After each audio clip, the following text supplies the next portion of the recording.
ఇదిగో అమ్మాయి, ఇది ఉంది కదా, ఇది కటక్నాథ్ పుంజు. ఇగో ఇది కటక్నాథ్ పెట్ట. నల్లగా ఉంటాయి కాళ్ళు, దాని మొహము చూడు మొత్తం నల్లగే ఉంటుంది. నాటుకోడి చికెన్ కంటే కూడా కటక్నాథ్ చికెన్ చాలా మంచిదంట ఆరోగ్యానికి కూడా. అందుకనే దీనికి రేటు ఎక్కువే ఉంటుంది. చికెన్ కూడా రేట్ ఎక్కువ ఉంటుంది, దీని గుడ్డు కూడా రేట్ ఎక్కువ ఉంటుంది. దీని స్పెషల్ ఏంటంటే ఇది పొదగడం ఉండదు, గుడ్లు పెడుతూనే ఉంటుంది కంటిన్యూగా.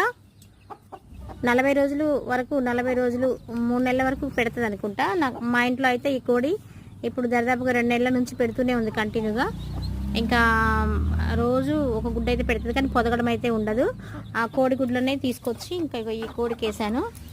దానివల్ల ఈ కోడి పిల్లలు మాత్రం అన్నీ చేసేసింది. 15 గుడ్లు వేస్తే 14 పిల్లలు చేసింది. ఇది కటక్నాథ్ కోడి చూడు, దాని కాళ్ళు, దాని మొహము అంత నల్లగే ఉంటుంది. బ్లడ్ కూడా బాగా ప్యూర్ రెడ్గా ఉండకుండా కొంచెం బ్రౌన్, కొంచెం బ్లాక్లో అట్లా ఉంటుంది. బ్లడ్ కొంచెం రెడ్గా కాకుండా కొంచెం మెరూన్లో ఉంటుంది.